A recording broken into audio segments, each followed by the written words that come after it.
여러분 혹시 이런 생각 해보신 적 있으세요? 내 인생은 왜 되는 게 하나도 없나? 내 인생은 왜 생각하고 계획했던 일대로 제대로 되는 게 하나도 없지? 이런 생각이요. 남들은 계획하고 생각하고 준비했던 일을 잘도 되는 것만 같은데 나는 왜 이렇게 힘이 드나? 이런 생각 말입니다. 이의상 씨가 쓴 책 그냥 오는 돈은 없다는 내용의 일부를 발췌해 보았습니다. 내용은 이렇습니다. 한 달 전 40대 후반 여성을 상담했다. 4년 전에 도봉구에 있는 40평대 아파트로 이사했다고 했다. 저도 그 동네 알아요. 주변 환경도 좋고 살기도 편한 것 같더라고요. 네, 맞아요. 자연 환경도 좋고 쾌적해서 참 좋아요. 전에는 어디 사셨나요? 사당동에서 살았어요. 20평대 아파트에서요. 도봉구로 이사한 이유가 있나요? 아이들이 중학생, 고등학생이 되면서 조금 더 큰 집이 필요했거든요. 도봉구 아파트로 이사하고 나서 4년 동안 많이 올랐죠? 네, 한 3억 정도 올랐어요. 좋으시겠어요? 환경이 좋은 동네에 더 큰 집으로 이사하고 집값도 3억이나 올랐으니까요. 그 순간 상담자의 표정이 어두워졌다. 여기서 잘 들어보세요. 아니요, 너무 화가 나고 속상해서 요즘 잠을 제대로 못 자요. 네? 왜요? 전에 살던 사당동 아파트는 그동안 가격이 거의 2배 올랐거든요. 그렇죠. 사당동이 도봉구보다 더 많이 올랐죠. 그러니까요. 이사하지 말고 그냥 버텼어야 하는데 괜히 이사했나 봐요. 지금이라도 다시 사당동 아파트로 이사 가야 할까요? 가족이 원하던 큰 새집과 좋은 환경을 누리게 돼서 좋다고 하던 그녀는 사당동 아파트가 더 올랐다는 사실을 떠올리는 순간 화가 나고 속상해서 잠을 못 자고 불행해졌다고 말한다. 여러분, 무엇을 생각하느냐가 지금 현재의 내 기분을 좌우합니다. 무엇을 바라보느냐에 따라서 내 삶이 행복해지기도 하고 불행해지기도 하죠. 여러분, 대부분의 사람들은 매일의 삶이 반복이에요. 아침에 일어나면 출근해서 퇴근하고 집에 돌아와서 잠들 때까지 하루가 대부분 반복적인 삶이죠. 하루, 일주일, 한 달, 거의 대부분 그냥 반복된 삶을 살아요. 그런데 그 반복되는 삶 가운데 우리의 생각은 수많은 생각을 해요. 그 생각이 오늘 현재의 내 기분, 내 삶을 좌우하죠. 여러분, 내 인생의 계획대로 생각대로 잘 된 일도 있지만 내가 생각하고 계획했던 일대로 잘 되지 않은 게 어쩌면 더 많은 게 인생 아닐까요? 그런데 오늘 저와 여러분의 삶에 현재의 삶이 과거의 후회로 지배당하는 인생이 아니라 현재의 삶을 믿음의 눈으로 과거의 사건은 바꿀 수 없지만 믿음의 눈으로 재해석하여 현재의 삶을 감사와 사명으로 살아가시는 저와 여러분 되기를 주님의 이름으로 축복합니다. 여러분, 사도 바울 하면 어떻습니까? 계획한 대로 다 잘된 사도일까요? 오히려 그 반대입니다. 사도 바울은 계획에 없던 일, 예상하지 못한 일로 가득 찬 인생이 바울이었어요. 다메섹에서 주님의 부름을 받았고요. 누구보다도 앞장서서 주님을 위해 열심히 일하려고 애를 썼습니다. 그런데 유대인과 변론이 일어나자 유대인들이 그를 죽이려고 했고, 그래서 그는 형제들의 손에 의해 고향 다소로 보내집니다. 고향 다소에서 13년간 칩거합니다. 바울의 계획에 없던 일들이 펼쳐진 거죠. 하나님, 이럴 거면 저 왜 부르셨습니까? 아마 불평도 했을 것입니다. 그런 고향에 바나바가 찾아옵니다. 안디옥 교회 담임 목사인 바나바가 바울과 함께 공동 목회하자고 찾아온 거예요. 얼마나 좋았을까요? 그리고 안디옥 교회에서 함께 행복한 목회를 합니다. 너무나도 신나고 즐거웠을 것입니다. 그렇게 1년간 목회를 하는데 어느 순간 성령께서 바울과 바나바를 따로 불러 세웁니다. 그리고 목회자에서 선교사로 이제 파송하는 내용이 나와요. 교통, 숙박, 치안이 오늘날과 같이 달리 무척 힘든 이 당시 상황은, 그때 당시 여행이라고 하는 것은 고생길이 뻔하고요. 어디로 가야 할지 예약해둔 숙소가 있거나 그들을 안내해 줄 가이드가 없는 상황에서 사전 준비 없이 또 예약 없이 가는 것은 무척 두려운 일이지요. 예상에 없던 일들이 펼쳐진 것입니다. 그렇게 소아시아를 중심으로 복음을 전하고 다시 돌아왔을 때 두 번째 사역을 시작합니다. 이제 다시 세웠던 교회들이 잘 있는지 살펴보기 위해 두 번째 선교를 출발하죠. 그런데 이번에도 어떤 일이 펼쳐집니까? 이번에도 그에게 없던 일들이 생깁니다.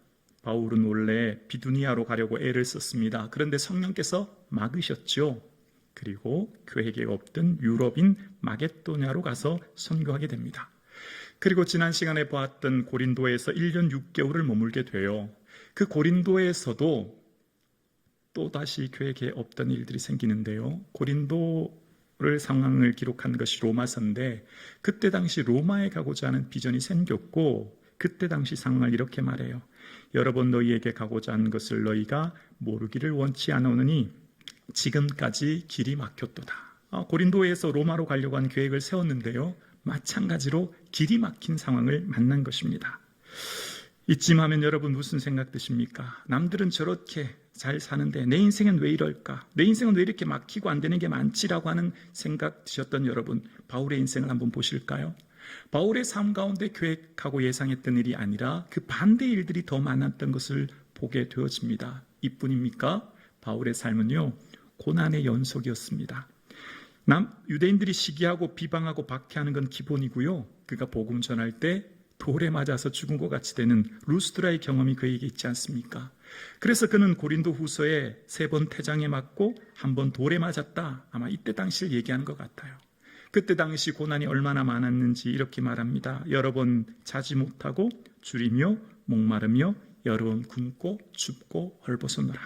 여러분, 생존의 기본적인 것이 먹는 거지 않습니까? 여러분, 며칠 굶으면 어떻게 될까요? 그리고 가장 기본적인 것이 자는 거지 않습니까? 여러분, 한 며칠 잠을 못 자면 어떻게 될까요? 사도 바울은 먹지 못하고 줄이고 배고프고 굶주린 삶을 살았다는 겁니다. 사도 바울이니까 이쯤이야 잘 참았겠지 그런 생각 드십니까? 사도 바울이야 능력의 종이니까 이런 어려움 넉넉히 이겼겠지 그런 생각 드십니까? 그렇지 않습니다. 사도 바울도 굶으면 배가 고팠고 자지 못하면 힘들었던 것이 사도 바울이었습니다. 그래서 그는 그의 삶을 이렇게 말합니다. 힘에 겹도록 심한 고난을 당하여 살 소망까지 끊어지고 너무너무 힘들어서 살 희망마저 사라지는 지경까지 이르렀던 삶을 고백합니다. 우리와 똑같은 사람이었고 우리와 똑같은 고난을 당했더라고 고백하고 있습니다. 자, 그런데 조금 다른 모습을 보게 되어집니다. 똑같이 힘들고 어려운 상황인데요. 사도 바울은 고난 중에 오히려 기뻐한다고 이야기합니다. 로마 감옥에 있을 때 빌립보 교회를 향해 편지할 때 이렇게 말해요. 주 안에서 항상 기뻐하라. 이게 어떻게 가능합니까? 오히려 빌립보 교회 성도들을 위로하고 있는 것을 보게 되었습니다. 내가 계획하는 일들이 빗나가고 예상에 없던 일들이 불쑥불쑥 일어나고 생각하지 않았던 고난이 끊임없이 닥치는 이런 상황을 만났음에도 그의 삶 가운데 오히려 기뻐하라고 이야기합니다. 여러분, 우리의 삶 가운데 믿음으로 살 때 어려움이 생기면 이런 생각이 들어요. 이렇게 힘들 바야 차라리 신앙을 포기하는 게 낫겠다라는 생각 말입니다. 그런데 오히려 사도 바울의 삶은요, 그렇지 않습니다. 지금 현재 만난 고난을 통해서 하나님이 일하심을 보는 거예요. 그래서 지금 현재 그가 로마 감옥이라고 하는 상황 가운데서도 그는 그에 있는 로마 황제의 근위병 시위대에게 복음을 전하고 그래서 그것이 도리어 복음 전파의 진전이 되었다 고백합니다. 그리고 그것을 통해서 빌립보서 후서에 보면요, 가이사랴 중 몇 사람에게 문안합니다. 황제의 직원 신하들, 그러니까 우리말로 말하면 무슨 청와대 직원들이 복음을 받아들였다 이런 거죠. 과거를 새롭게 해석하면 현재의 삶을 힘있게 살게 되고 미래의 삶에 대한 새로운 비전을 발견하게 되어집니다. 과거의 사건은 바꿀 수 없지만 믿음으로 재해석하면 현재의 삶을 힘있게 살 뿐만 아니라 미래의 새로운 비전을 발견합니다. 그것이 오늘 본문 21절이에요. 오늘 본문 21절에 이렇게 말합니다. 이 일이 있은 후에 바울이 마게도냐와 아가야를 거쳐 예루살렘에 가기로 작정하여 이르되 내가 거기 갔다가 후에 로마도 보아야 하리라 하고, 지금 에베소에서 복음을 전하고 있는 바울이요, 마게도냐, 그러니까 이전에 갔던 빌립보, 데살로니가, 베레아 이런 지역 말하거든요. 거기와 또 아가야라고 하는 것은 고린도와 아테네를 말해요. 그 교회를 다시 방문해서 성도들에게 다시 힘을 북돋워 주고 그리고 예루살렘으로 다시 복귀했다가 그의 목적지인 로마를 가겠다 그 고백하는 겁니다. 다메섹에서 부름받은 지 약 20년의 시간이 지났습니다. 그리스도인의 인생은 커다란 퍼즐을 하루하루 맞춰가는 삶을 살아갑니다. 내 예상과 계획대로 되지 않는 수많은 변수 앞에 하루하루 최선의 삶을 살아다 보면 매일의 인생의 퍼즐의 칸이 맞춰지고 그 맞춰진 칸을 살다 보면 언젠가 하나님께서 맞춰놓으신 거대한 그림을 발견하게 되었습니다. 그리고 주님께서 보여주신 새로운 비전을 읽을 수 있게 되죠. 사도 바울은 계획하지 않던 수많은 일들 속에 궁극적으로 주님이 이루시고자 하는 비전을 드디어 발견한 거예요. 하루하루 퍼즐처럼 알 수 없는 칸들을 맞춰갔지만 이제 맞춰진 퍼즐의 칸들을 과거를 돌아보니 이제 가야 할 미래가 분명히 보이기 시작한 것입니다. 매 순간 조각처럼 보여진 채워진 그 퍼즐을 완성해 가니 주님께서 뭘 원하시는지를 비로소 보게 된 것이죠. 바울은 로마에 가고자 애를 씁니다. 왜요?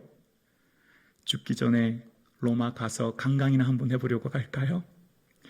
그동안 고생했으니까 좀 쉬려고 안식년차 로마에 가는 것일까요? 결코 아닙니다. 로마에는 황제가 있거든요. 이후에 아시겠지만 바울이 로마를 향해 갈 때 하나님께서 바울에게 그런 말씀하세요. 바울아, 두려워하지 말라. 내가 가이사 앞에 서야 하겠고. 로마에 가는 이유는 딱 한 가지, 황제인 가이사를 만나기 위한 것입니다. 오늘날과 달리 1세기 로마 시대에는 로마 제국의 1인자가 황제입니다. 대부분의 신분사회인 이 당시는 귀족, 평민, 노예로 이루어졌고 황제의 명령, 즉 칙령이 국가, 정치, 경제, 사회에 막대한 영향력을 미치는 것이죠. 가장 효과적인 전도 방법, 전도의 전략이 황제를 개종하는 것입니다. 그러니까 위로부터의 전도가 아래로 흘러가게 하는 것. 그래서 세계의 중심인 로마에 있는 이탈리아 반도를 향해 가는 것입니다. 그러니까 사도 바울을 통하여서 하나님께서는 하나님의 계획하심이 있으셨던 것을 봅니다. 여러분, 우리의 인생의 목적이 분명하면 고난을 이겨내는 힘을 얻습니다. 내일을 향한 삶의 목적이 분명하면 오늘을 살아가는 고난을 넉넉히 이기게 됩니다. 바울은 왜 사는지, 무엇을 위해 살아야 할지에 대한 분명한 삶의 목적이 있었고, 그래서 그 분명한 삶의 목적이 그 현재의 고난을 이기는 힘을 얻게 된 거예요. 여러분, 인생의 문제는 결코 고난이 아닙니다. 인생의 문제는 삶의 분명한 목적, 왜 살아야지에 대한 삶의 의미, 분명한 비전이 없는 것이 더 큰 문제입니다. 오늘 하루를 살아내야 할 인생의 분명한 목적이 있는 사람은 고난 앞에 흔들리지 않습니다. 분명한 삶의 목적은 고난을 이기게 하죠. 사도 바울은 로마를 가기로 마음먹습니다. 그 전에 어디요? 예루살렘을 거쳐서요. 그런데 예루살렘에 가기 전에 성령께서 깨닫게 하십니다. 환난과 결박이 기다린다는 거예요. 예루살렘에 가면 그의 삶에 엄청난 고난이 있다는 것을 듣습니다. 그러나 그의 분명한 비전이 있기에 고난이 그를 흔들지 못합니다. 주 예수의 이름을 위하여 결박 당할 뿐만 아니라 죽을 곳도 각오하였노라. 그의 삶의 분명한 비전은 현재의 고난을 흔들지 못할 뿐만 아니라 주님께서 보여주신 분명한 비전 앞에 모든 것을 드려도 아깝지 않은 삶의 새로운 사명을 발견하게 된 거예요. 서두에 말씀드렸던 이 책의 저자 이의상 씨가 이렇게 책과 이 유튜브 강연을 통해 보면 그의 삶이 이렇습니다. 30대 후반의 직장 생활을 하다가 이제 퇴사를 하고 사업을 시작했대요. 그렇게 사업을 시작하는데 그에게 다가오는 굉장히 친절한 사람이 있어서 그 사람을 친형이라 부르고 그에게 모든 법인 도장까지 맡기고 정말 믿고 사업을 했대요. 알고 보니까 그분이 전과 8범이었다는 거예요. 그래서 막 사업을 시작한 지 1년 만에 빚이 10억이 빚을 지게 되었고 신용 불량자가 되었다는 거예요. 사채업자에게 돈을 빌렸기 때문에 쫓기는 도망자 신세로 살아야 됐고, 그러다 보니 아내와는 이혼하게 되었고 암으로 투명한 아버지는 별세하게 된 상황을 맞습니다. 고시원과 쪽박촌을 전전하며 살다가 삶을 포기하기를 몇 번을 시도했습니다. 그러던 어느 날 쪽방촌에 있는 화장실에 가서 삶의 전환점을 만났대요. 너무너무 지저분하고 더러운 이 쪽방촌 화장실에서 어느 날 보니까 막 앞장이 찢어진 책이 있더래요. 그래서 이렇게 책을 넘기다가 보았더니 이 책의 저자도 역시 직장을 생활하다가 사업이 쫄딱 망해서 그가 마케팅 공부를 하면서 사업을 새로 이뤘다. 그 얘기를 본 겁니다. 그래서 나도 할 수 있겠다. 이제 희망이 생기더래요. 그래서 그때부터 마케팅에 관련 책을 읽고 열심히 노력하기 시작합니다. 그래서 하루 2잡, 3잡을 뛰는데 2시간, 3시간 자도 피곤치 않더랍니다. 이런 말을 해요. 희망을 생기니 목표가 생기고 힘든 일이 하나도 힘들지 않았습니다. 희망이 생기니까 지금 내가 잠을 못 자고 힘들어도 전혀 힘들지 않았다는 겁니다. 그리고 사업이 잘 되어서 10억 빚 있던 사람이 100억의 기업을 이뤘다. 그런 내용입니다. 사도 바울은 그의 삶에 예루살렘으로 가는 것이 환난과 결박이 기다린다고 하는 것을 압니다. 그 고난을 정면으로 마주합니다. 회피하지 않습니다. 그리고 그의 가야 될 로마를 향해 달려갑니다. 인생의 문제는 고난이 아니라 비전이 없는 것, 삶의 의미를 찾지 못하는 것, 살아야 될 삶의 목적이 분명하지 않은 것이 더 큰 문제죠. 그래서 우리의 삶은 주님이 기뻐하시는 인생의 목적을 찾으면 이리저리 휘둘리지 않습니다. 하늘 위에는 보이지 않은 기류가 흐릅니다. 바닷속도 역시 마찬가지로 보이지 않은 해류가 흐릅니다. 세상에는 시류가 흐릅니다. 사람들의 시류에 이리저리 떠밀리지 않으려면 하나님 부르신 분명한 삶의 비전과 목적이 있어야 합니다. 서두에 말씀드렸던 것처럼 40평대 20평대 아파트에서 넓은 집으로 이사간 도봉구의 여성분은 이사가자마자 사당동 집이 2배로 올랐다고 해서 그날로부터 잠을 못 자고 속상해서 불행해졌다는 거예요. 인생의 목적이 없으면 이리저리 흔들리고 휘둘리는 것입니다. 바울은 내 삶의 목적을 분명히 깨달아 알았습니다. 그런데 이것은 바울의 계획이 아니라 하나님의 계획이었어요. 하나님이 바울을 통해 이루시고자 하고는 하나님의 계획이었습니다. 사도행전 23장 11절에 보면 하나님께서 말씀하시는 계획이 나옵니다. 그날 밤에 주께서 바울 곁에 서서 이르시되 담대하라. 내가 예루살렘에서 나의 일을 증언한 것 같이 로마에서도 증언하여야 하리라 하시니라. 바울에게 담대하라고 말씀하시면서 로마에 가서 증언하리라 말씀하신 하나님은 바울의 계획이 아니라 하나님의 계획이었음을 알게 되는 거죠. 바울의 삶에 소원을 넣어주신 주님의 기쁘신 뜻을 이루고자 하는 하나님의 계획이었습니다. 바울의 뜻과 하나님의 뜻이 일치하는 것을 보게 되었습니다. 여러분, 제일 행복한 사람이 누굴까요? 어떤 사람이 진짜 행복할까요? 하나님의 뜻과 나의 뜻이 일치한 사람, 하나님의 소원과 나의 소원이 일치하는 사람, 하나님의 계획이 내 삶 가운데 이루어지는 사람, 그 사람이 행복한 사람 아닐까요? 바울의 삶은 삶의 분명한 비전이 보였는데 그것은 하나님께서 이루고자 하는 비전임을 알게 되었습니다. 여러분, 저와 여러분에게는 하나님께서 각자에게 이루시고자 하는 로마가 있습니다. 여러분을 통해서 각자가 이루어셔야 될 하나님의 비전과 하나님의 계획이 있어요. 하나님의 뜻은 넓은 개념으로 삶에 주어진 하루를 충실히 살아가는 겁니다. 직장인으로, 주부로 각자의 삶을 충실히 사는 거예요. 근데 좁은 의미의 하나님의 뜻은 나만이 이루어야 될 하나님 기뻐하시는 소원이에요. 내게 주신 각자의 로마가 있는 거죠. 왜 살아야 하는지, 무엇을 위해 살아야 하는지에 대한 삶의 존재의 이유가 되는 각자의 로마가 있습니다. 여러분이 가야 할 각자의 로마 말입니다. 여러분, 무엇을 위해 사십니까? 왜 사십니까? 왜 직장생활 하시고요? 왜 기업을 경영하시고요? 왜 오늘도 이 예배에 나오셨습니까? 여러분 각자에게 주시는 하나님께서 여러분을 통해 이루시고자 하는 각자의 로마가 무엇입니까? 사랑하는 성북중앙 가족 여러분, 여러분이 삶에 주님이 기뻐하시는 로마가 어디입니까? 한평생 살다 보면, 뒤를 돌아보면 나의 인생의 퍼즐 속에 맞춰 놓으신 하나님이 가르치시는 비전의 방향, 로마가 분명히 보일 것입니다. 각자의 로마를 향해 나아갈 수 있는 용기와 믿음이 있기를 주님의 이름으로 축원합니다. 바울은 비로소 깨닫게 되었고 하나님의 뜻을 향해 나아갑니다. 자, 그런데 이것이 하나님 얼마나 기뻐하는 비전입니까? 그런데 이것마저도 계획했던 대로 되지 않습니다. 바울은 자유인의 몸으로 자유롭게 내가 갈 수 있을 때 언제든지 내 마음대로 갈 수 있다고 생각했어요. 그리고 예루살렘에 갔습니다. 그곳에서 유대인의 반발로 인해 로마군에 체포됩니다.